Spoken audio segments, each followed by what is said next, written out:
Hello बच्चों, सभी को नमस्कार। आप सभी का रोजगार विद पूनम चैनल पे स्वागत है। और आज हम हिंदी पढ़ेंगे, तो हमारी हिंदी की क्लास में भी हमारी तो क्या अपनी ही हिंदी की क्लास में स्वागत है। मेरे प्यारे बच्चों, हमने हिंदी की बहुत सारी क्लासेस पहले भी ले ली हैं। जिस भी बच्चे ने पहले नहीं देखी है वो जरूर देख लेना। और आगे भी हम हिंदी की ही क्लास लेते आते रहते हैं बीच बीच में। कभी कभी हम हरियाणा जीके, कभी कभी तो क्या हरियाणा जीके भी अपनी चल रही है। हरियाणा की करंट अफेयर भी मैंने कराई है।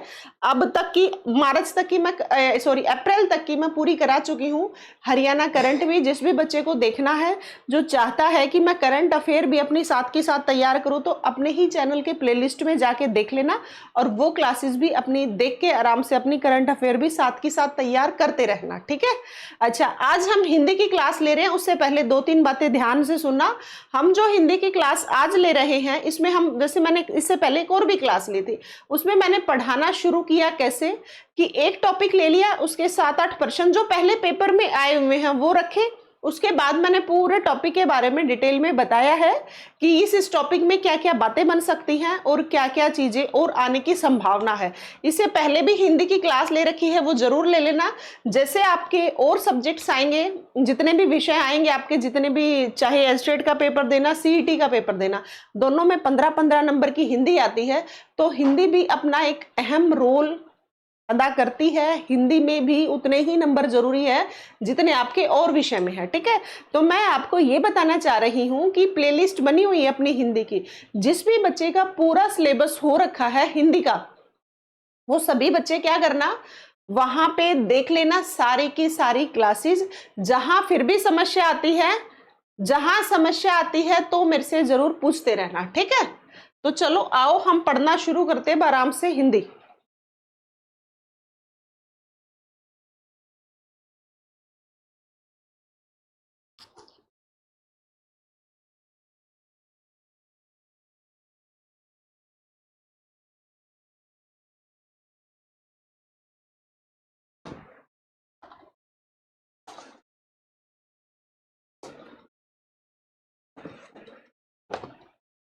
चलो बच्चों, आओ पढ़ना शुरू करते हैं। एक बार थोड़ा सा मैंने माइक चेंज किया है क्योंकि उस माइक में बोल रहे थे थोड़ी सी गड़बड़ आ रही है। चलो पढ़ना शुरू करते हैं। ईमानदारी से पढ़ते रहना। एचटेट के लिए भी महत्वपूर्ण है, सीईटी के लिए भी महत्वपूर्ण है। दोनों में 15-15 नंबर की आएगी और एक एक नंबर आपके लिए बहुत महत्वपूर्ण है, ठीक है। ये सामासिक पद ये गलत है, ये पूरा टाइप नहीं हो रखा। अगले से पढ़ना शुरू करते हैं। चलो आओ बच्चों, देखो पिछली क्लास में जैसे किया था, हाँ, जिसने पिछली क्लास नहीं देखी है जरूर देख लेना अपनी पिछली क्लास भी। हर एक क्लास महत्वपूर्ण क्लास ही होती है। अगर आप लगातार जुड़े रहे, फिर आप जब पेपर दे के आओगे, चाहे सीईटी का पेपर देना, चाहे एचटेट का, मैं जितने भी सब्जेक्ट्स पढ़ाऊंगी उसका आके जरूर रिव्यू देना कि आपका कितना स्कोर बन पाया, ठीक है।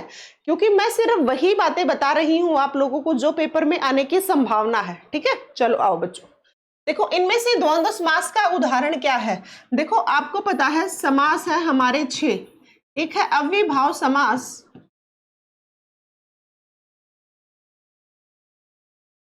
ठीक है बच्चों। दूसरा है तत्पुरुष समास,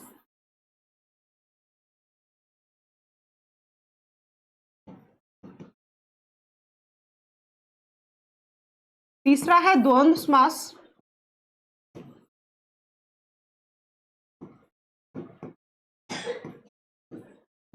चौथा है बहुव्रीहि समास,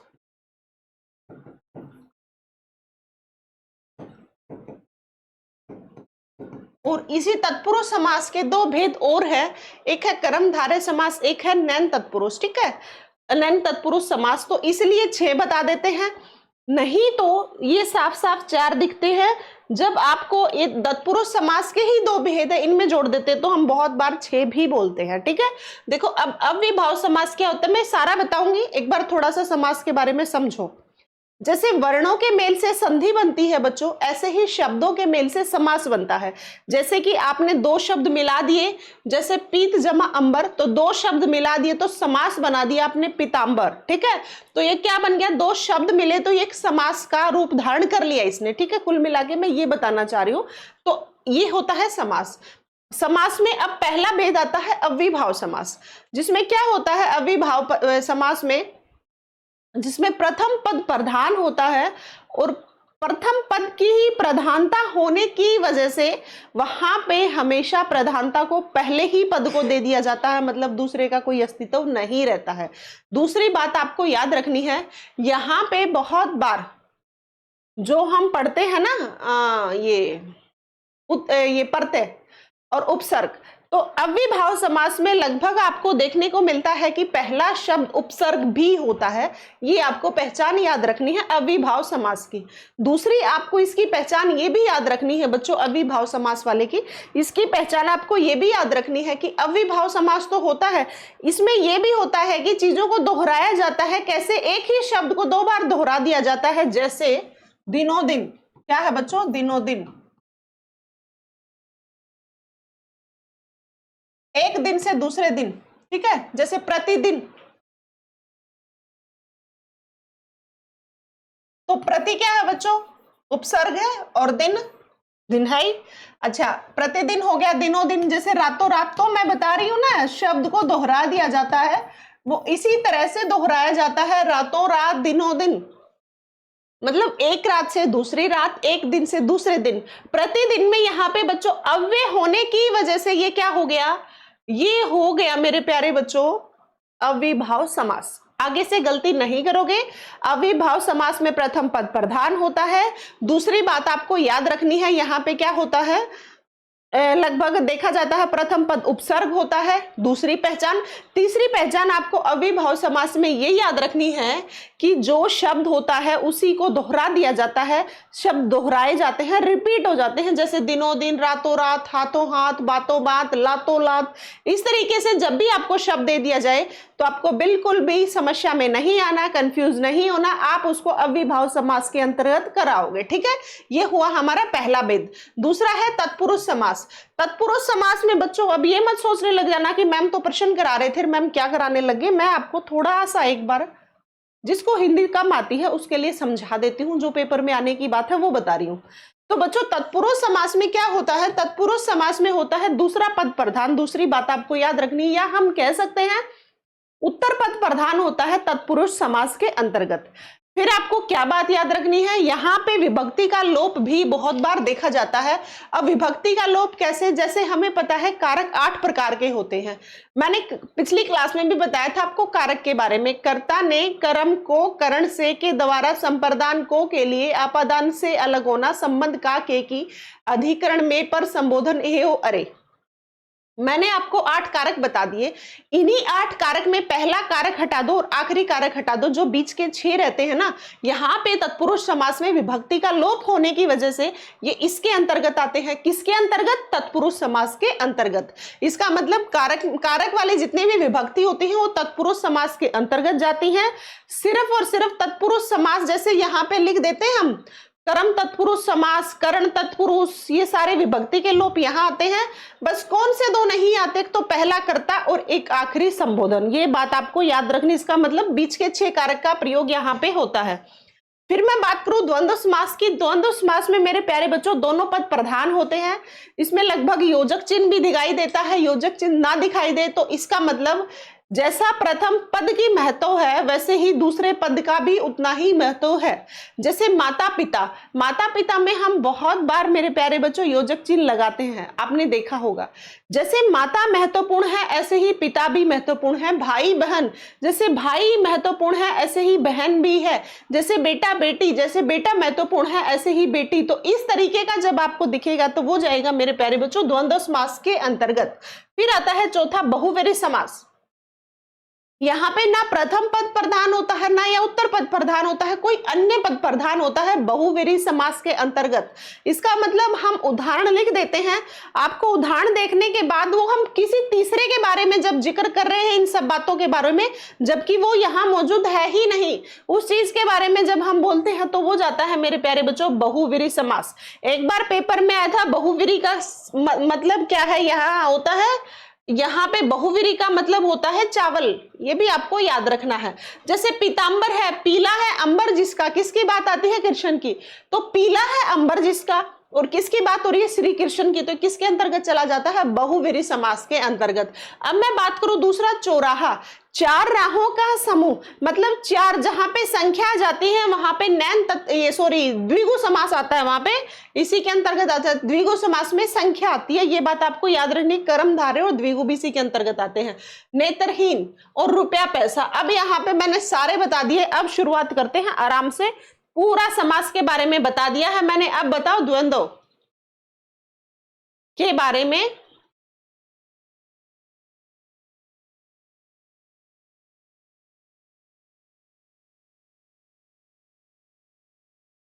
तो देखो मेरे प्यारे बच्चों, रुपया और पैसा, जैसे रुपए का मतलब ऐसा ही पैसा, दोनों सेम बात है, तो इसीलिए रुपया पैसा इसका उत्तर है, ये आपको याद रखना है। चलो ज्यादा हो गया, बाकी मैं समास के बारे में इसलिए बताई थी क्योंकि मैंने 5-7 उदाहरण समास के ही ले रखे हैं, ठीक है, पेपर में आए हुए प्रश्न ले रखे हैं, तो वो सारे समास के हैं, तो मैं बार बार समास के बारे में नहीं बताना पड़ेगा, इसलिए मैंने आपको एक बार में ही बता दिया। अब दूसरा प्रश्न पढ़ो और मुझे बताओ। बताओ बच्चों, शाबाश, बताओ बताओ, पढ़ो। अविभाव समास का एक उदाहरण है यथाशक्ति, बहुत बार पेपर में आता भी है ये यथाशक्ति वाला, आपको पता भी है। यथाशक्ति का मतलब होता है शक्ति के अनुसार। अविभाव समास, अभी हमने जिक्र किया था, अविभाव समास के अंतर्गत क्या क्या आता है? अव्यय, अव्यय मतलब अव्यय मतलब जो खर्च नहीं होता, इसका मतलब यूं का यूं रहता है, वो होते हैं क्या? ये उपसर्ग, ठीक है। तो उपसर्ग लगभग किसके अंतर्गत आते हैं? जहां आपको उपसर्ग दिख जाए अव्ययभाव समास के अंतर्गत। जैसे यथाशक्ति, यथाशक्ति को जब हम पूछे इसका सामासिक विग्रह करो, तो मेरे प्यारे बच्चों यथाशक्ति का बनता है शक्ति के अनुसार। किसके अनुसार? यथा मतलब शक्ति के अनुसार। शक्ति के अनुसार कैसे? जितनी आपकी शक्ति है उसके अनुसार आपको कार्य करो, ठीक है। तो जैसी शक्ति नहीं होगा, जितनी शक्ति नहीं होगा बच्चों, यथा जो शक्ति भी नहीं होगा, इसका होगा शक्ति के अनुसार। इसका मतलब इसका उत्तर क्या हुआ? इसका उत्तर हुआ बी। क्या हुआ मेरे प्यारे बच्चों? बी। ये ध्यान से देखना। अब मैंने जितना बोला है ना, ये आपके सारी की सारी बातें समास की बताई थी। अगर जो बच्चा ध्यान से पढ़ता रहेगा उस बच्चे को बहुत आराम से आएगा। मैं आपको समझा देती हूँ, एस्टेट में आजकल हिंदी आसान नहीं आती, आजकल के आप देखते भी होंगे, ऐसे ही आपके सीईटी में भी हिंदी इतनी आसान नहीं आ रही। बहुत बच्चों के साथ समस्या ये रहती है, वो हिंदी को आसान समझ बैठते हैं, होती भी आसान है, लेकिन वो उनके लिए आसान होती है जो लगातार सही दिशा में हिंदी को पढ़ रहे हैं। अब जो बच्चे सोचते हैं कि जब पेपर होगा तब हिंदी को पढ़ लेंगे, तो वो बच्चे गड़बड़ करते हैं। गड़बड़ क्या करते हैं? गड़बड़ ये करते हैं, जितना आपने देखा, हाँ हिंदी के ये टॉपिक आने हैं, 10-12 दिन में आखिर में देख लूंगा और चला जाऊंगा। इंग्लिश को महाभारत लगती है बच्चों को, और महाभारत को डेली पढ़ते हैं, फिर भी नंबर कटवाते हैं। अब कारण क्या है? कारण ये है, जितनी आसान हिंदी है उतनी ही आसान अंग्रेजी भी है। बस उसका एक तो दिमाग से भूत हटा दो। आसान है अंग्रेजी, बहुत आसान है, इस बात को समझना। वो आसान उनके लिए है जो बच्चे पढ़ रहे हैं। जिन बच्चों को समझ नहीं आती, कोई भी विषय लगा लो, जिन बच्चों को समझ नहीं आता उनको क्या करना होता है? पढ़ा फिर छोड़ देना, पढ़ना है फिर छोड़ देना है, पढ़ना है फिर छोड़ देना है। इस तरीके से आप एक सिस्टमेटिक वे से चलते हो तो आपका इंग्लिश में भी नंबर नहीं कटते। ऐसे ही हिंदी है। अब जो बच्चे सोचेंगे कि पेपर में ही पढ़ के जाएंगे तो वहां पे नंबर कटेंगे। आपकी हिंदी, आपकी रीजनिंग, आपकी मैथ्स, आपकी हरियाणा जीके, इनमें नंबर नहीं कटने चाहिए। तब जाके आप सीईटी के जो 10 गुना की पॉलिसी आई ना, जो पहले 4 गुना की पॉलिसी थी, उसको हटा के जो 10 गुना की पॉलिसी की गई है, इसको आपको आनी चाहिए, ठीक है। तो ये बात आपको याद रखना है, 10 गुना पॉलिसी में भी 10 गुना का मतलब टॉपर में आना पड़ेगा। उसके लिए आपको दिन रात मेहनत करनी पड़ेगी, इस बात को बिल्कुल गांठ बांध लो। आपका पेपर कब हो रहा है, कब पोर्टल ओपन होगा, कब सीईटी का फॉर्म फिल करवाएंगे, कब पेपर लेंगे, अभी बहुत टाइम है, बाद में पढ़ लेंगे, ये सोचने वाले बच्चे 100% लिखवा के ले लेना, वो बच्चे रहेंगे। जो बच्चे लगातार पढ़ेंगे, हो सकता है किसी दिन थोड़ी सी कम एवरेज निकल आए, किसी दिन ज्यादा निकल आए, लेकिन आपको पढ़ना लगातार है। बहुत बच्चे ये कहते हैं मुझे इतने साल हो गए पढ़ते हुए और मैम सिलेक्शन नहीं हो रहा। उसके पीछे कारण ये है कि लगातार नहीं पढ़ते, थोड़े दिन पढ़ते हैं फिर छोड़ देते हैं, पेपर गया, पढ़ाई गई। अब आप देख लो कब 2022 के 5-6 नवंबर 2022 को पेपर हुआ था सीईटी का। अब कितने बच्चे मेहनत कर रहे हैं? बहुत कम। इसीलिए कह रही हूँ जो बच्चे चाहते हैं नौकरी लगना हर हाल में 2025 में, तो उन बच्चों को तो भाई लगातार पढ़ना पड़ेगा। 2-3 साल अपने आप को देने पड़ते हैं, झोंकना पड़ता है। ऐसा सिलेक्शन इतना आसान होता तो हर कोई ले लेता। और अपने हरियाणा में तो वैसे ही बहुत बुरा हाल है। तो इसका उत्तर है बच्चों बी। चलो अगला प्रश्न पढ़ो। पाप पुण्य में कौन सा समास है? बताओ। अभी अभी मैंने जो समास बताए हैं, डिटेल में बताए हैं, खोल के बताए हैं, वो इसीलिए बताए थे ताकि अगले में समझाना ना पड़े और आप उनका उत्तर बता सको। बताओ पाप और पुण्य में कौन सा समास है?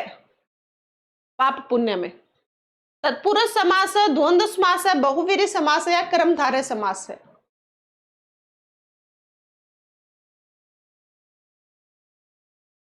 पाप पुण्य में मेरे बच्चों, पाप और पुण्य, तो ये द्वंद्व समास है। अगला देखो, लंबोदर में कौन सा समास है?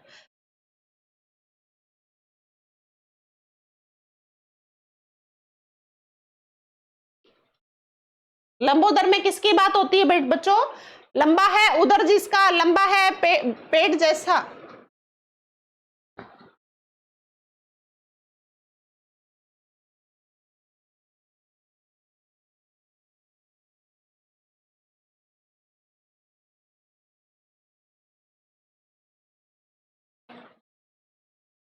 बताओ क्या होगा इसका उत्तर?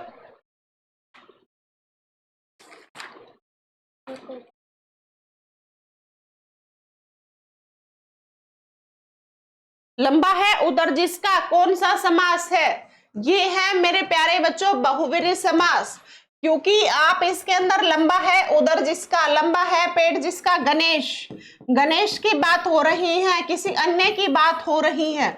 तो ये जो तीसरे की हम जितनी बातें करते हैं वो किसके अंतर्गत जाती हैं? वो मेरे प्यारे बच्चों बहुव्रीहि समास के अंतर्गत जाती हैं। ठीक है, तो इसका उत्तर है सी। अगला देखो, देश प्रेम में कौन सा समास है? ये बताओ। देखो एक और बात समझना मेरी बात,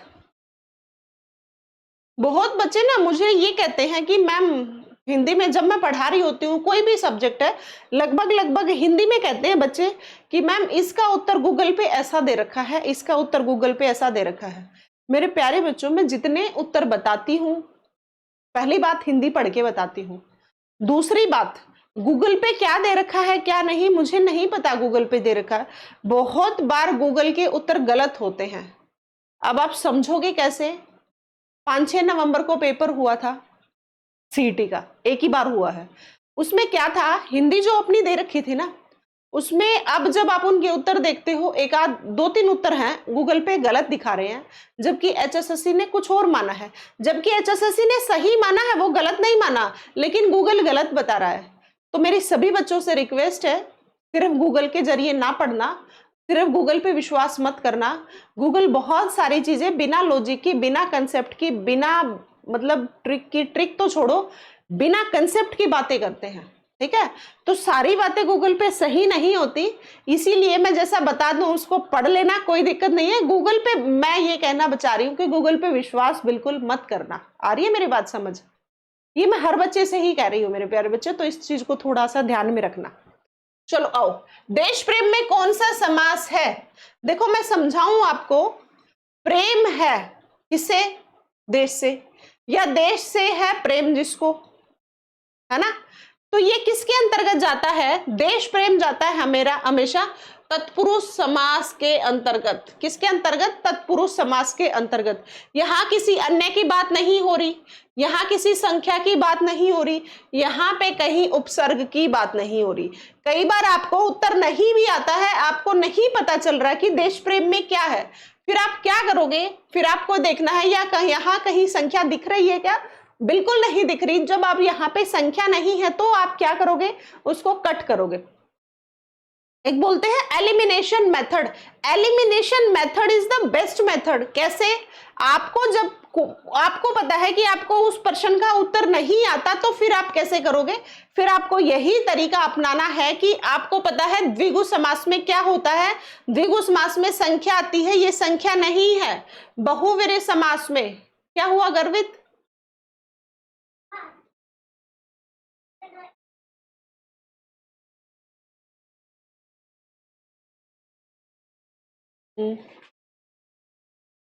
तो मेरे प्यारे बच्चों, द्विगु इसलिए नहीं है, बहुवीरी अन्य पद की प्रधानता नहीं है, इसलिए अविभाव समास में हमेशा उपसर्ग आता है। बोलो।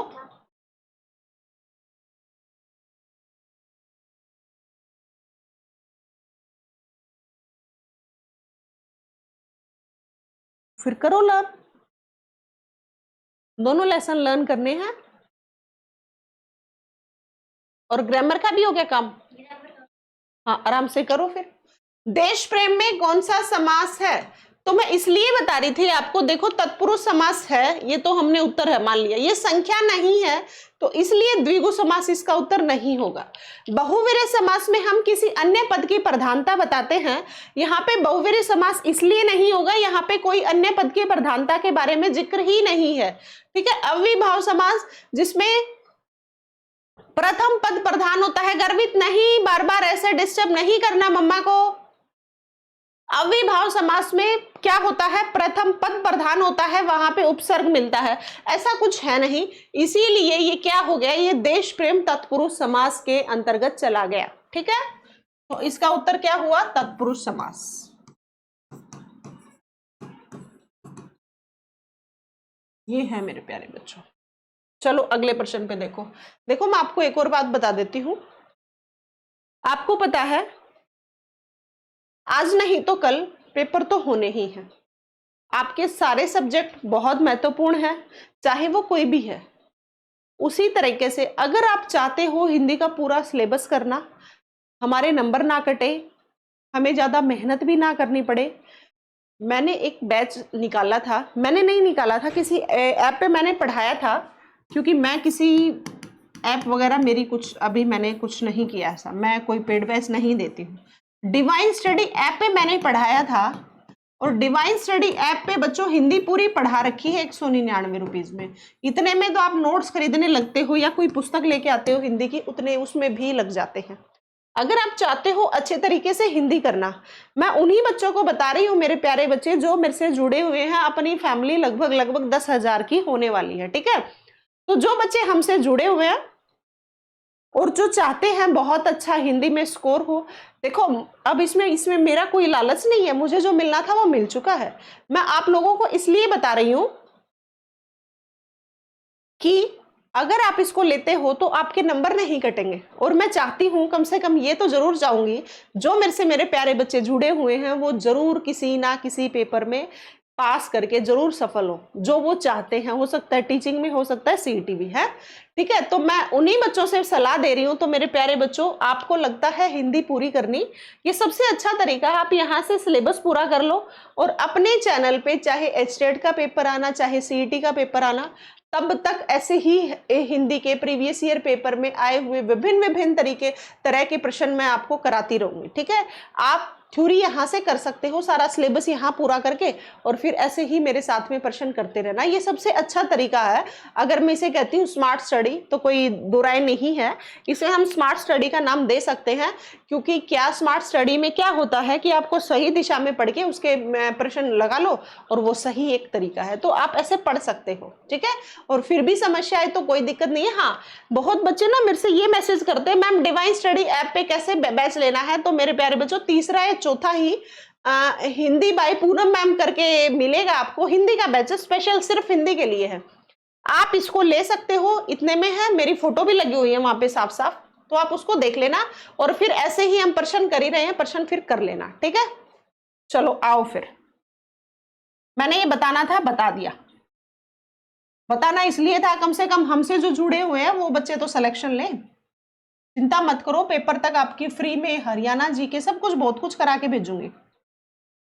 और भी सब्जेक्ट पूछने चिंता ना करो, डिस्क्रिप्शन में अपना नंबर है, पूछते रहा करो, कोई दिक्कत नहीं है।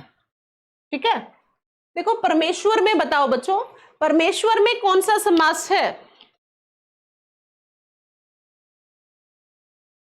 परम है ईश्वर जो, परमेश्वर में क्या होता है बच्चों, परम है ईश्वर जो, है जो के बीच में जब कभी शब्द आ जाए, ईश्वर की विशेषता बता दी है कि वो परम है, तो वो क्या होता है, हमेशा कर्मधारय समास होता है। क्या होता है, कर्मधारय समास के अंतर्गत जाएगा, और इसका उत्तर भी यही होगा। तो परमेश्वर में कौन सा समास है, परमेश्वर में मेरे प्यारे बच्चों कर्मधारय समास है, और ये आपको याद रखना है। ठीक है, चलो अगले प्रश्न पे बढ़ो।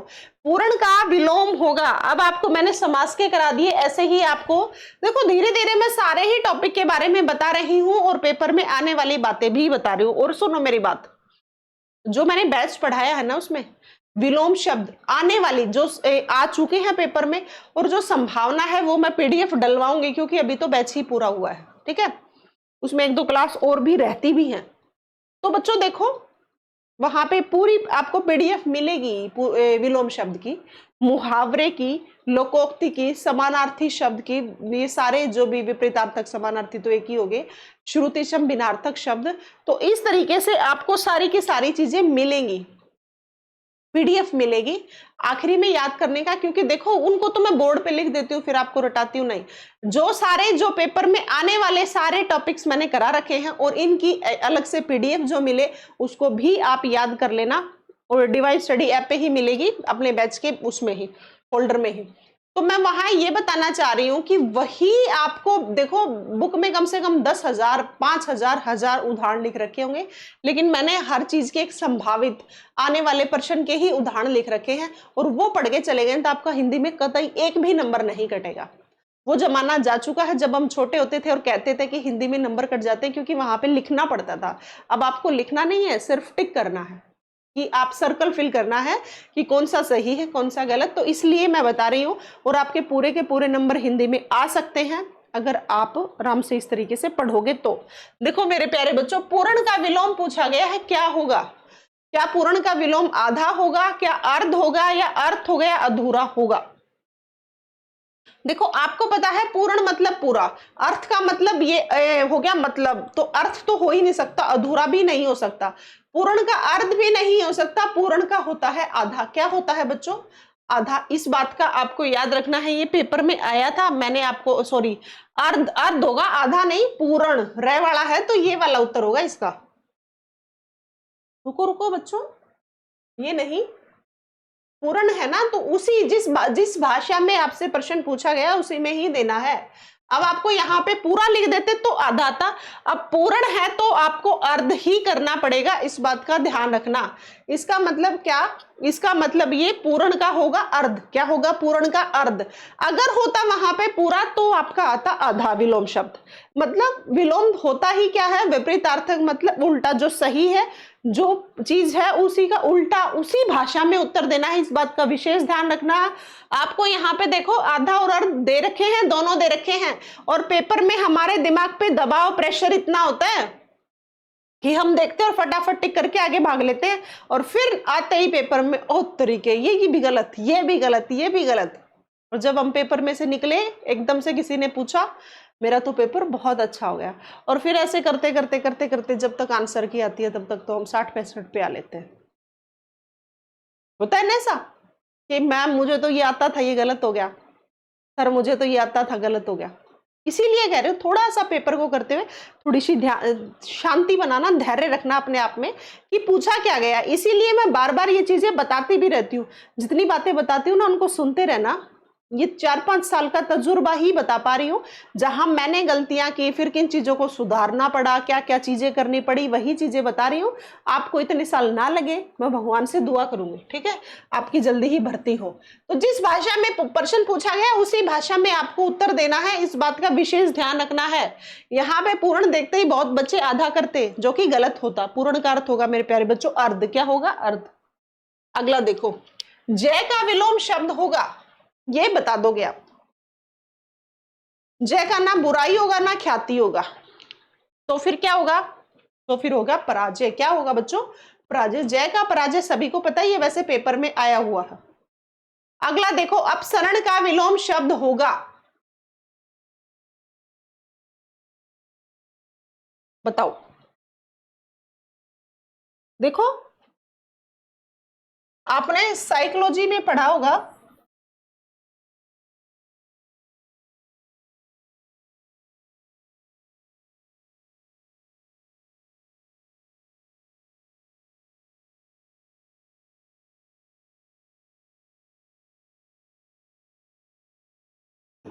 डाइवर्जेंट थिंकिंग, जिसको बोलते हैं अपसारी। तो ये वही अपसरण है, फैला देना किसी चीज को, और इकट्ठा कर देना मतलब अभिसारी, मतलब कन्वर्जेंट इंग्लिश में जिसे हम बोलते हैं। तो ऐसे ही आपको याद रखना है, जब आप चीजों को, सारी चीजों को इकट्ठी कर देते हो वो होता है कन्वर्जेंट मतलब अभिसारी। जब चीजों को आप फैला देते हो तो वो होता है अपसरण। ठीक है, तो अपसरण का विपरीत अर्थक होगा अभिसरण। ये आपको याद रखना है। ये मैंने आपको इसलिए बता दिया क्योंकि साइकोलॉजी में आता है डाइवर्जेंट थिंकिंग, कन्वर्जेंट थिंकिंग। चलो पढ़े आगे। सभी को समझ तो आ रहा होगा ना? और फिर भी दिक्कत आए तो पूछ लेना, कोई दिक्कत नहीं है, कमेंट सेक्शन में डाल देना। दूसरी बात, आपको क्या करना है, ये जो मैं पढ़ा रही हूं ये पीडीएफ मिलेगी आपको टेलीग्राम चैनल पे। आप अपने टेलीग्राम चैनल को ज्वाइन कर लेना, रोजगार विद पूनम से ही अपना टेलीग्राम चैनल है। दूसरी बात, अगर आपको पूरी क्लास पसंद आए लाइक कर देना। जो मेरे प्यारे बच्चे नए जुड़ रहे हैं चैनल को, सभी के सभी सब्सक्राइब करना भाई, ठीक है? सभी बच्चे सब्सक्राइब कर लेना। अपने पेपर तक जितनी सारी महत्वपूर्ण जितनी भी क्लास लेके आऊं ना, हर एक क्लास को लेते रहना। देखो कभी कभी बहुत इमरजेंसी आ जाती है कि मैं क्लास नहीं ले पाती। जैसे अब कल क्लास नहीं ली, मेरी मीटिंग थी और मैं मीटिंग से लेट हो गई, मैं नहीं ले पाई। ठीक है, कभी कभी हो जाता है, लेकिन चिंता मत करो, जैसे ही पेपर आएगा एक दिन भी नहीं छोड़ूंगी, लगातार आपको पढ़ाऊंगी। कोई आपसे पैसा नहीं ले रही, कोई ऐप नहीं बना रखी, सिर्फ और सिर्फ ईमानदारी से आपको मैं यूट्यूब पे करा रही हूँ। इसका फायदा उठाना, ऐसा नहीं सोचना किसी भी बच्चे को कि फ्री पढ़ाया जा रहा है। देखो फ्री जो चीजें दी जाती है ना, किसी को भी लगा लो, उसको थोड़ी सी वैल्यू कम होती है। लेकिन जो बच्चे फी पे नहीं कर सकते, जो दे नहीं सकते, वो बच्चे, जैसे मैंने हरियाणा जीके करा रखी है, हरियाणा जीके जितनी अभी तक मैंने कराई, और अभी तो मैं पेपर तक बहुत सारी और भी कराऊंगी। अलग अलग तरीके के पेपर में बहुत सारे प्रश्न कराऊंगी, उस बात की मत डरो। लेकिन आप इस बात को भी समझो, बहुत बच्चे इतने अच्छे अच्छे कमेंट्स करते हैं कि मैम आपसे हरियाणा जीके पढ़ी है, मेरा सिर्फ 1 नंबर कटा था। वो 1 नंबर भी नहीं कटने देना, जब तक पेपर हो तब तक लगातार पढ़ते रहोगे तो। ठीक है, इसीलिए मैं कहती हूं जितनी क्लास लूं, देखो आपके लिए भी बहुत महत्वपूर्ण टाइम है, मेरे लिए भी उतना ही महत्वपूर्ण टाइम है। आप कभी देख भी पा रहे होगे, मैं अपने बेटे को साइड में पढ़ाने बैठा रखा है और खुद भी पढ़ा रही हूँ। तो देखो टाइम को बहुत तरीके से मैनेज करना पड़ता है। तो जितना मैं पढ़ा रही हूँ, जितना टाइम दे रही हूँ, और आप अपना जितना टाइम दे रहे हो ना, तो उसका पूरा फायदा उठाना। जब भी क्लासेस लेती हूँ सभी बच्चों से मैं यही कहूंगी, मेरे प्यारे बच्चों, आप जितनी क्लासेस ली जाए सारी की सारी क्लासेस लेते रहना। आप फिर पेपर से आओगे ना, फिर आप बताओगे कि मैम हमें तरीका भी आ गया पेपर सोल्व करने का, हमें पढ़ना कैसे है। और जो आपने सब्जेक्ट, जितने मैं सब्जेक्ट पढ़ा रही हूँ ना, उनमें नंबर मैं बिल्कुल नहीं कटने दूंगी, इस बात की गारंटी ले रही हूँ। ठीक है, अब मेरे को कोई कि मैथ्स पढ़ाने लग जाओ, तो मैं मैथ्स पढ़ा ही नहीं रही, कंप्यूटर करने लग जाओ, नहीं पढ़ा रही। तो कुछ सब्जेक्ट है मैं नहीं पढ़ा रही हूँ, उनको मैं पढ़ाऊंगी भी नहीं। हर सारे सब्जेक्ट एक टीचर नहीं पढ़ा सकता, हर चीज में परफेक्ट नहीं हो सकता एक टीचर। हाँ, लेकिन जितना मैं जितना करा सकती हूँ उनमें ऐसा करा के भेजूंगी कि वहां से आप लोगों का नंबर ना कटेगा ना कभी गलत होगा। ठीक है, तो ईमानदारी से बच्चा जो लगातार पढ़ता रहेगा उसका अच्छा स्कोर बनेगा। बशर्त जब भी क्लास लेती हूँ क्लास को छोड़ना मत, इस बात का विशेष ध्यान रखना। चलो आओ, अपसरण का हो गया ना, अभिसरण बच्चों। चलो, निम्न में से कौन सा शब्द पुल्लिंग नहीं है? देखो आपको लिंग छांटना हो तब आपको क्या करना है, स्त्रीलिंग है पुल्लिंग है, इस बात का विशेष ध्यान क्या रखना है। आपको ऐसे ही शब्द मिलेंगे, फिर शब्दों से आपको क्या होगा, शब्द से आपको अपने मन में जो भी आए आप उसका वाक्य बनाना। क्या बनाना? वाक्य बनाना। आप जब उसका वाक्य बनाओगे बच्चों, तो आपके फायदा ये होगा कि आपको ये पता लग जाएगा कि ये स्त्रीलिंग है या पुल्लिंग है। इस बात का ध्यान रखना, ठीक है? तो इस बात का आप ध्यान रखोगे, क्या है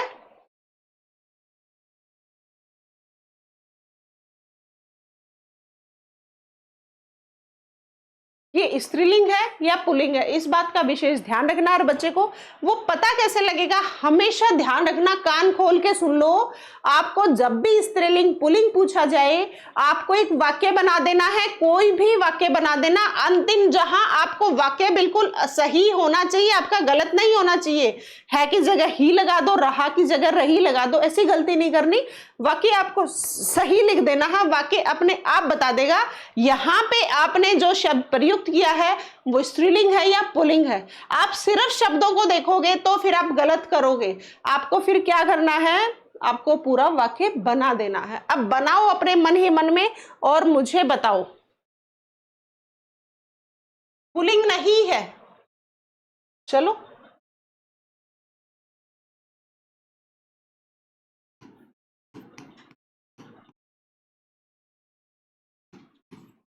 उसने रतन खरीदे, उसने रतन खरीदे मतलब रतन मतलब आभूषण, तो खरीदे क्या हो गया, पुल्लिंग हो गया।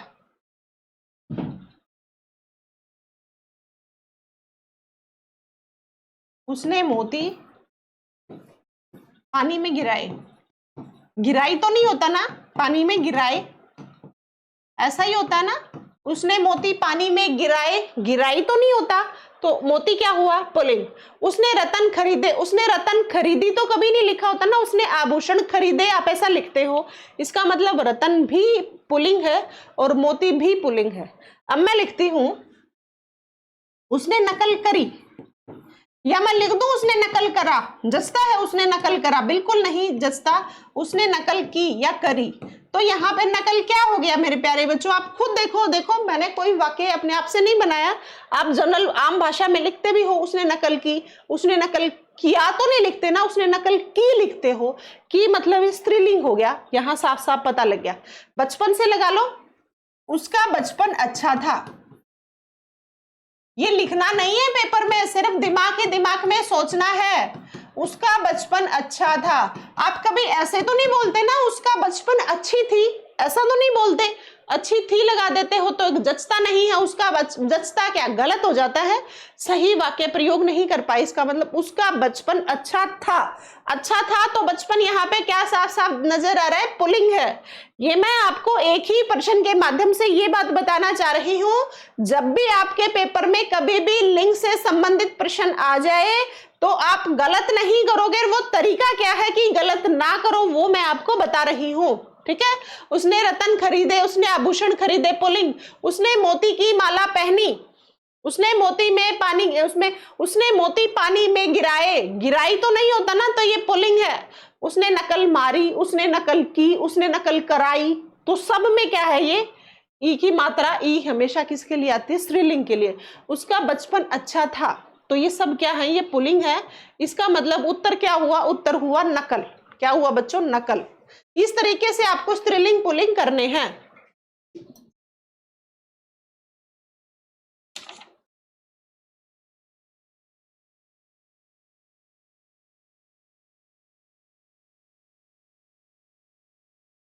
ठीक है बच्चों, हाँ इस तरीके से आपको करने हैं। तो इस बात का आपको ध्यान रखना है। ये सब जेंडर ऑफ नाउन है, यहां से शुरू करके ये वाला चैप्टर मेल फीमेल, इसका मतलब जेंडर। ठीक है, तो देखो क्या उत्तर हुआ इसका, इसका उत्तर हुआ बच्चों सी। चलो अगला पढ़ो।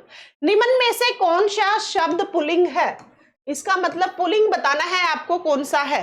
अभी देखो, अभी मैंने बताया कि आपको लिंग स्त्रीलिंग लिंग कैसे छाटना है, आपको छाटना है वाक्य बना के। अब यहाँ पे वाक्य छाटो और मुझे बताओ, उन्होंने सरसों काट ली है या काट लिया है, मकई, उनकी मकई अच्छी बनी या अच्छा बना, सारस, सारस उड़ रहा था, उनकी मूंग अच्छी है या उनका मूंग अच्छा है।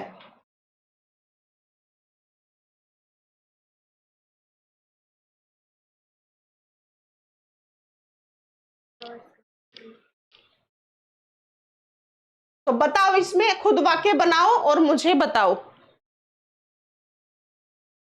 अभी बता रही थी ना मैं, उनकी सरसों निकली है, उन्होंने मकई बोई है, उन्होंने सरसों उगाई है, बोई है, उन्होंने मूंग बोई है, सारस उड़ रहा था।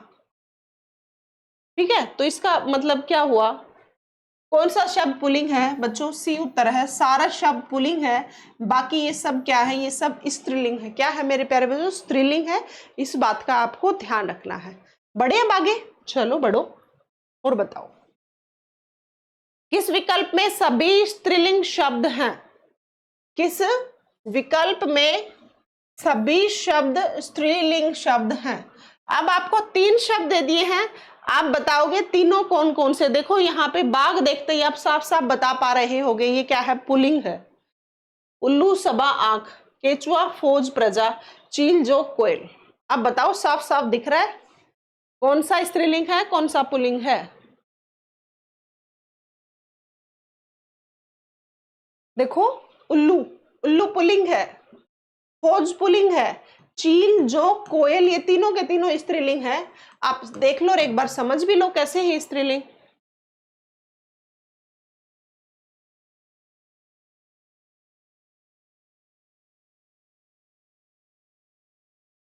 बंडल,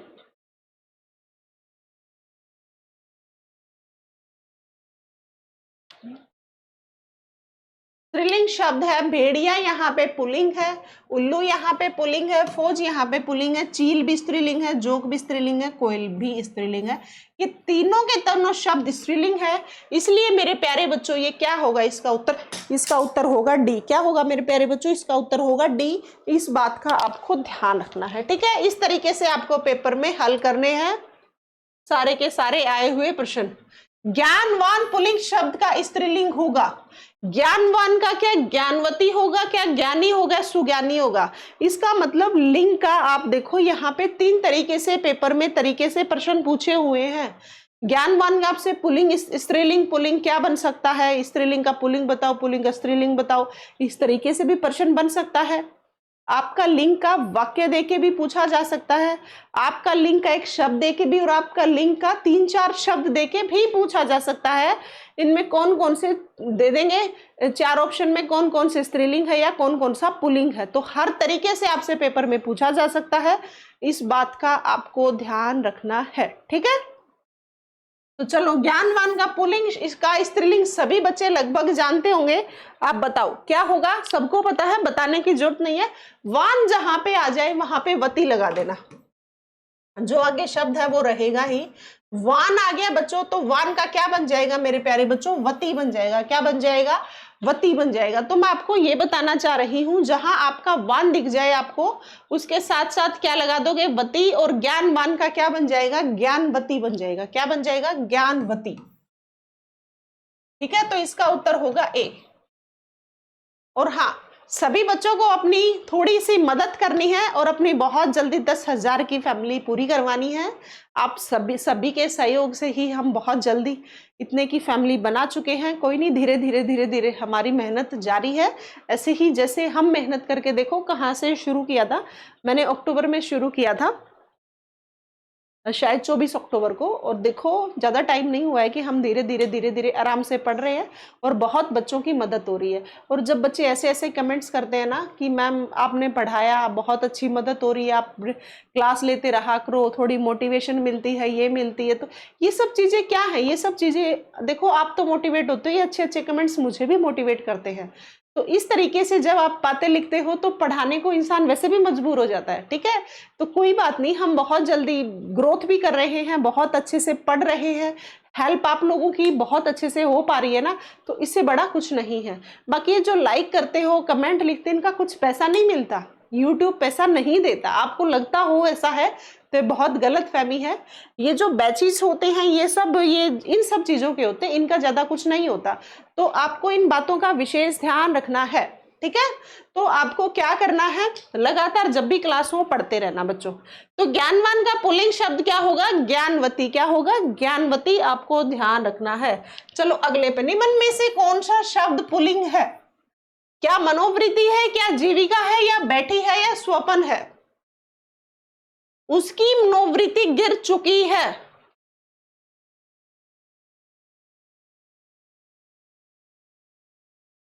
उसकी मनोवृत्ति गिर चुकी है, उसकी जीविका अच्छी नहीं है, वह बैठी है, उसने स्वप्न देखा। तो अब बताओ कौन सा इसका उत्तर होगा। मैंने सारे के सारे आपको वाक्य बोल दिए हैं।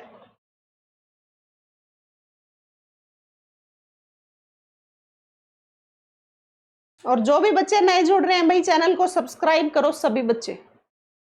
अपनी फैमिली हो गई है लगभग लगभग 9,000 की, बहुत जल्दी हम 10,000 की भी फैमिली बनेंगे, बाकी बहुत अच्छी बात है।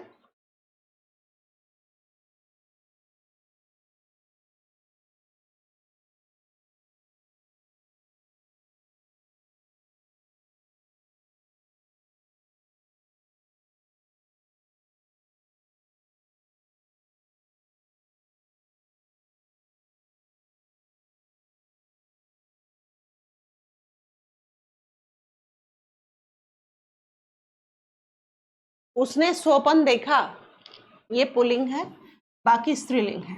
ठीक है, तो इसका उत्तर क्या होगा? इसका उत्तर होगा मेरे प्यारे बच्चों डी। क्या होगा? डी होगा। चलो अगला देखो, अंडे का शहजादा मुहावरे का सही अर्थ है। देखो मुहावरे लोकोक्ति भी आपके पेपर में आनी है, लेकिन आप एक बात को समझना, मुहावरे और लोकोक्ति हमारी बहुत तो लोकल भाषा के ही मुहावरे हैं। कई बार वो दे देते हैं, कई बार कोई हिंदी का उठा के दे देते हैं, जैसे पाणिनि के व्याकरण है उसे उठा दिया, कई बार कामता प्रसाद जी के उठा दिया। तो इस तरीके से कई बार कहीं कहीं की व्याकरण से उठा लेते हैं।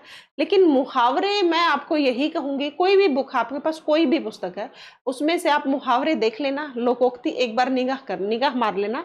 निगाह मतलब सरसरी नजर भी मार लोगे ना, तो आपको ये पता लग जाएगा कि मुहावरे को आपको हल कैसे करना है। अब आप समझना मेरी इस बात को, मुहावरे हैं कितने सारे देश जहान के।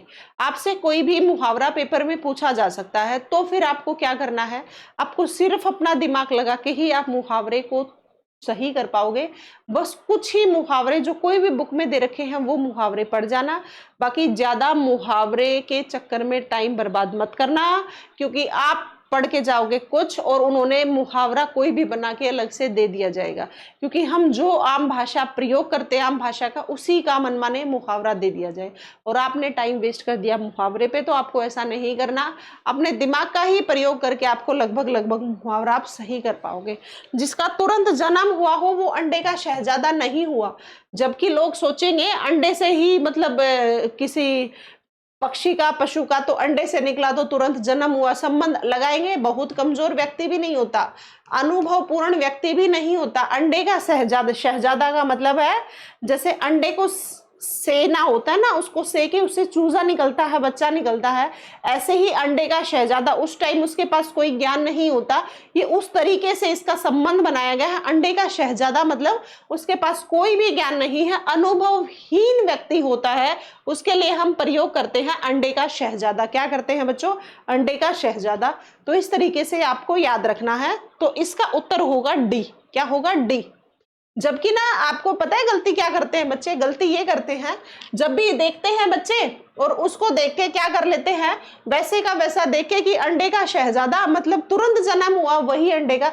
नहीं, ऐसा ही आपको देखो हर मुहावरे लोकोक्ति में होगा, जो ऐसे चीज दे रखी होगी ना उसका सीधा थोड़ा सा संबंध बना के थोड़ा सा रिलेट करके वैसे का वैसा लिखाएंगे, जबकि उसका अर्थ कुछ और ही होता है। थोड़ा सा दिमाग का प्रयोग करना, जो चीज यूं की आपको लिखी हुई दिख रही है वो कभी उसकी नहीं होगी, इस बात का ध्यान रखना। सीधा संबंध नहीं, दिमाग का प्रयोग करना पड़ेगा थोड़ा सा। ठीक है, चलो आओ अगले प्रश्न पे। नाक पर सुपारी तोड़ना मुहावरे का अर्थ क्या होता है? ये तो बहुत बार कहावत की जाती है, जो बहुत घमंडी लोग होते हैं उनके लिए। तो बताओ अब नाक पर सुपारी तोड़ने का मतलब क्या होता है? हम कहते नहीं है भाई, जो हमारे अधिकारी होते हैं उनके लिए वो बोल नहीं देते, इसने तो बिल्कुल नाक पे सुपारी तोड़ रखी है। इसका मतलब उसने बहुत परेशान कर रखा है। क्या कर रखा है? बहुत परेशान कर रखा है। ये हम लगभग बच्चों को आता मिलेगा, क्योंकि बहुत बार हम आम भाषा में इसका प्रयोग करते हैं। नाक पर सुपारी तोड़ना मतलब बहुत परेशान करना। ये है मेरे प्यारे बच्चों इसका उत्तर, ए उत्तर है। अगला प्रश्न देखो, सूरज नजर आना मुहावरे का अर्थ है। क्या होगा? सूरज नजर आने का मुहावरे का अर्थ क्या है? देखो सूरज सुबह सुबह नजर आता है और कई बार सर्दियों में नजर भी नहीं आता। शाम को सूरज दिखता है क्या? बिल्कुल नहीं दिखता। इसका मतलब क्या? इसका मतलब वास्तविकता का पता चलाना। सूरज से वास्तविकता का कोई संबंध नहीं इस बात का। बहुत दिनों के बाद दिखाई पड़ना, हो सकता है सर्दियों में बहुत दिनों में। उपाय सूझना, सूरज नजर आने से, आपको सूरज नजर आता है, वो कभी कभी दिखता है, ये बात तो संबंध है, पर उपाय सूझना नहीं है, गुण प्रकट नहीं होना। बहुत दिनों के बाद दिखाई देना, जैसे ईद का चांद कहते हैं, ऐसे ही सूरज के लिए बोला जाता है सूरज नजर आना, मतलब बहुत दिनों बाद दिखाई पड़ना। आप इसको इस बात से भी संबंध रिलेट कर सकते हो कि जैसे सर्दियों में सूरज कभी कभी नजर आता है, उससे भी आप देख सकते थे कि बहुत दिनों बाद दिखाई पड़ना, क्या मतलब सूरज नजर आना। ठीक है, पढ़े आगे।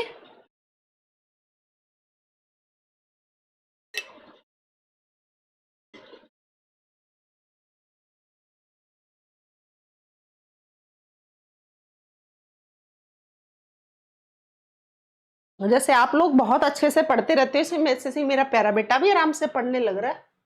तो बताओ, देखो इसका उत्तर हो गया बी। सिर पर पांव रखकर भागना मुहावरे का क्या अर्थ है? बताओ आप, क्या हो सकता है? सिर पर पांव रखकर भागना, इसका मतलब वो इतना भाग रहा था कि उसके बीच में क्या चीज आई उसने उसको देखा ही नहीं, और वो सिर पर भी पांव रखकर भाग रहा था। आपको वही काम करना है। आपके दिल में कब पेपर हो रहा है, कब नहीं हो रहा, इन चीजों को साइड करके भागना नहीं है। आपको दौड़ना नहीं, आपको पढ़ाई करनी है, अपने दिमाग की ही रेस चलानी है, लगातार करनी है। कि पेपर कब हो रहा है हमें नहीं मतलब, हमें मतलब बस उस वो मछली की आंख दिख रही थी ना जैसे अर्जुन को, वही वाली बात है। आपको आपको सिर्फ वो आपकी सफलता नजर आनी चाहिए। आपको वो चीज दिख रही है कि हाँ मुझे वो लेनी है, मतलब लेनी है, चाहे उसमें कितना भी टाइम लग जाए। उसमें ना पोर्टल ओपन हो गए, सीटी का फॉर्म भराने से मतलब होना चाहिए, और पेपर कब होगा और कब नहीं होगा इस बात से भी मतलब नहीं होना चाहिए। बस दिमाग में एक ही बात होनी चाहिए कि बस जब पेपर होगा ना, मुझे अपने आप की सफलता, अपने आप को सफलता दिलानी ही दिलानी है। इस बात को ध्यान रखना। यही मुहावरा आपका यहाँ से भी संबंध कर रहा है। मतलब आपको कुछ भी नहीं देखना, मतलब आपको इस तरीके से भागना है कि फॉर्म फिल करवा रहे हैं नहीं, पोर्टल ओपन हो रहा है नहीं, पेपर कब होगा कोई डेट नहीं आई है। इन चीजों को साइड करके सिर्फ एक ही बात, क्या बात, कि सिर पर पाँव रखना, मतलब बहुत तेज भागते चलोगे जब तक आपको सफलता नहीं मिलती। ठीक है, इस बात का विशेष ध्यान रखना भाई। जैसे एक क्रिकेटर के लिए जब बॉल आती है, वो जब बैट्समैन है उसको पता होता है कि ये कैसी बॉल है, किस टाइम चौका छक्का लगाना है, सही समय पे सही तरीके से चौका छक्का लगने के बाद ही जीत हासिल होती है। वैसे ही आपको यही करना है। आपको भी सही परिणाम तभी नजर आएंगे जब आप लगातार खेलोगे, मतलब लगातार पढ़ोगे, अपना लगातार पढ़ते रहोगे, और जब आपका पेपर आएगा तब अपनी स्पीड को और तेज कर दोगे। यही एक तरीका क्रिकेट के खिलाड़ी के लिए भी होता है। हर खिलाड़ी के लिए यही तरीका होता है। ऐसे ही आपको क्या करना है, ऐसे ही आपकी सफलता के लिए आपको भी ये तरीका अपनाना ही पड़ेगा। जब आपका, अब आप लगातार खेलते चलो, जैसे क्रिकेट बैट्समैन एक एक दो दो रन खेलता रहता है, खेलता रहता है, सही बॉल आने पे सही चौके छक्के भी लगते हैं। ऐसे ही आपके साथ है, आप ये एक दो रन बनाते जा रहे हो, और जब आपका पेपर आएगा थोड़ी सी स्पीड बना के चौका छक्का मार देना, विनर बन जाओगे। यही तरीका है। ठीक है, तो बहुत तेज भागना, सिर पर पांव रखने का मतलब बहुत तेज भागना, इसका उत्तर होगा। अगला प्रश्न देखो, सुबह शाम करना, सुबह शाम करना का अर्थ है,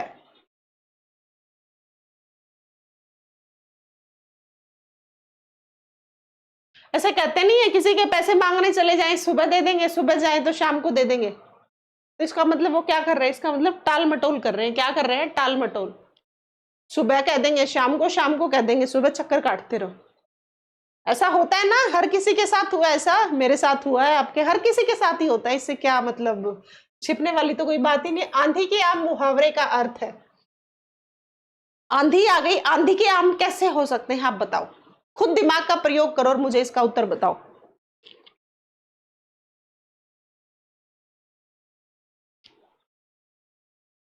भाई फटाफट आंधी आई, आम गिर गए, कोई समय नहीं था और फटाफट आम गिरे, आपने उठा लिया, लाभ फायदा, लाभ कर लिया पूरा। तो हानि ही हानि, अचानक लाभ होना एक बार में नहीं, असामयिक लाभ प्राप्त होना, मतलब आंधी के आम इसका होगा। अगला करो।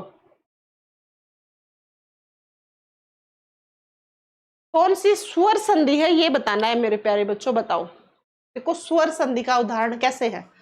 देखो स्वर संधि 5 प्रकार की होती है।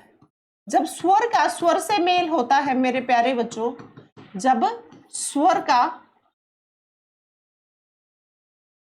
एक बार ध्यान से सुनना, यहाँ पे मैं पूरी स्वर संधि की बात आ गई तो मैं पूरी स्वर संधि आपको करवाई देती हूँ। देखो संधि का मतलब, स्वर संधि क्या होती है बच्चों, स्वर का स्वर से मेल हो तो बच्चों, मेरे प्यारे बच्चों, स्वर का स्वर से मेल तो बनती है स्वर संधि। क्या बनती है, स्वर का स्वर से मेल क्या बनती है, स्वर संधि। क्या बनती है, स्वर संधि। ये आपको समझ आ गया कि ये स्वर संधि बन गई। अब आपको क्या याद रखना है, आपको याद रखने इसके भेद। स्वर संधि के 5 भेद है। कितने हैं बच्चों, 5 भेद। अब वो 5 भेद कौन कौन से हैं, पहला क्या है, अब आप सुनते चलना ध्यान से। दीर्घ संधि, दीर्घ संधि है पहली, सारी बताऊंगी आराम से सुनना। दूसरी है गुण संधि, क्या है, गुण संधि। तीसरी है वृद्धि संधि,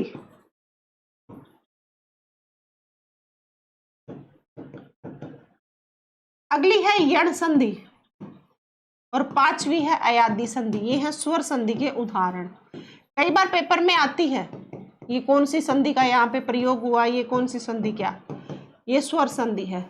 जब स्वर का स्वर से मेल हो, जब वर्ण का वर्ण से मेल हो तो संधि बनती है। संधि 3 प्रकार की होती है, स्वर संधि, व्यंजन संधि, विसर्ग संधि। हम बात कर रहे हैं पहली स्वर संधि के बारे में। स्वर संधि क्या होती है, जब स्वर का स्वर से मेल होता है तो क्या बनती है, तो बच्चों बनती है स्वर संधि। क्या बनती है, स्वर संधि। जब स्वर का व्यंजन से मेल होता है या व्यंजन का व्यंजन से मेल होता है तो मेरे प्यारे बच्चों व्यंजन संधि बनती है। ठीक है, फिर आती है विसर्ग संधि तीसरी। विसर्ग संधि में क्या होता है, जब स्वर या व्यंजन का विसर्ग से मेल होता है तो बनती है विसर्ग संधि। ये तो हो गई तीनों संधि। अब हम बात कर लेते हैं स्वर संधि के भेद। स्वर संधि के बच्चों 5 भेद है। कितने भेद हैं, 5 भेद हैं। 5 कौन कौन से हैं, पहला है दीर्घ संधि, कौन सी है, दीर्घ संधि। दूसरी है मेरे प्यारे बच्चों गुण संधि, कौन सी संधि, गुण संधि।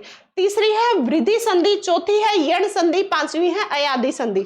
अब समझो दीर्घ संधि क्या होती है, जब ए का ऐसे मिलन हो जाए, आ का आ से मिलन हो जाए मतलब जोड़ हो जाए, ए का ए आ से जुड़ जाए, आ से जुड़ जाए, मतलब पहला शब्द दूसरे शब्द के बीच में आप जमा का निशान नहीं देखते, तो पहले शब्द का अंतिम वर्ण दूसरे शब्द का प्रथम वर्ण, इन दोनों का मिलन हो तो ए इसमें हो और ए इसमें हो, या आ इसमें जब आप इनको जोड़ोगे तो हमेशा आएगा। जैसे ई जमा ई के मेल से हमेशा बड़ी ई मिलेगी, वो चाहे छोटी मिले चाहे बड़ी मिले। ऐसे ही आपका छोटा ऊ मिले, बड़ा ऊ मिले, बड़ा ऊ कुछ भी मेल हो तो मेरे प्यारे बच्चों बड़ा ऊ बनता है। ये पहचान है किसकी, दीर्घ संधि की। फिर आती है गुण संधि। गुण संधि में क्या होता है, ए जमा आ का मिलन, ई और ई से हो मेरे प्यारे, ई और ऊ से हो तो बनता है ए और ओ। क्या बनता है, ए और ओ। ये होती है गुण संधि। वृद्धि संधि में क्या होता है, जब ए जमा ई का मेल ए से हो तो आई बनता है, ए जमा ओ का मेल हो तो बनता है औ। ये होती है वृद्धि संधि। ठीक है, यहां पे आता है पहले शब्द का अंतिम वर्ण ई हो, पहले शब्द का अंतिम वर्ण ऊ हो जमा दूसरे शब्द का प्रथम वर्ण कोई भी अन्य स्वर हो तो बनता है य व र। ये तरीका है यण में। और अयादी में आपको दिख जाए अय आए औ आओ तो बनती है अयादी संधि। अब आप समझना, अयादी संधि का उदाहरण है यहाँ पे समजमा योग। जब आप लिख रहे हो समजमा योग से बनता है संयोग। हमने तो पूछा स्वर संधि का, तो ये क्या है, व्यंजन है, गलत। मनह जमा हर, तो मनह जमा हर से क्या बन गया, मनोहर। तो ये क्या बन जाता है, ये विसर्ग संधि का उदाहरण है। नमः जमा कार, नमः जमा कार, ये विसर्ग संधि का है बच्चों। पवन, पो जमा अन, तो क्या बन गया, ओ जमा अ। तो यहाँ पे जब भी कभी, ध्यान से सुनना, आपको कोई भी शब्द दिखता है, जब भी कभी आए आ जाए शब्द में बीच में, जैसे यहाँ आए आए, जैसे यहाँ पे औ है, पवन औ, अव आ जाए या आव आ जाए तो वहां पे बनती है अयादी संधि। तो ये पवन स्वर संधि तो है, लेकिन स्वर संधि का भी कौन सा भेद है, ये स्वर संधि का भी मेरे प्यारे बच्चों कौन सा भेद है, अयादी संधि का भेद है। इस तरीके से आपको याद रखनी है। ये संधि, स्वर संधि के 5 भेद, दीर्घ संधि, गुण संधि, वृद्धि संधि, यण संधि, अयादी संधि, ये पांचों के पांचों भेद भी आपको याद रखने हैं। उम्मीद करूंगी ये सारी की सारी बातें आपको समझ आ गई हैं। तो पवन, आए, आए, आओ, आओ, ये चारों के चारों किसके भेद हैं? ये आए, आए, अब, आओ जहां कहीं आ जाए तो ये मेरे प्यारे बच्चों स्वर संधि का अयादी का भेद है। क्या है? अयादी संधि का भेद है। आए, आए, आओ, आओ, आए, आए, आओ, आओ, आपको दिख जाए तो वो बच्चों किसका अंतर्गत आएगा? वो आएगा स्वर संधि की अयादी संधि के अंतर्गत। ठीक है, बढ़े आगे। चलो, निम्न में से कौन सा शब्द दीर्घ संधि का उदाहरण नहीं है? गुरु जमा उपदेश, ऊ जमा ऊ, तो दीर्घ संधि का उदाहरण है। मेरा बस निगाह गई है, पूछा है कौन सा नहीं है। परमोदार्य, सदा जमा एव, जल ए जमा ई, जलिए, दीर्घ संधि का उदाहरण नहीं, दीर्घ संधि का उदाहरण है।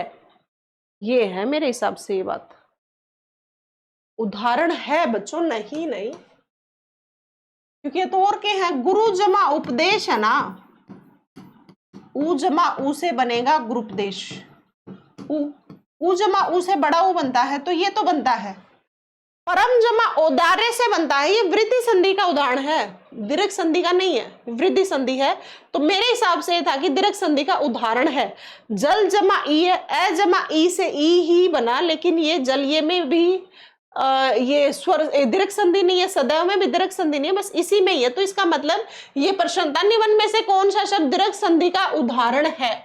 तो ये है मेरे प्यारे बच्चों गुरुपदेश। अगला प्रश्न देखो, निम्न में से दीर्घ संधि युक्त शब्द कौन सा है?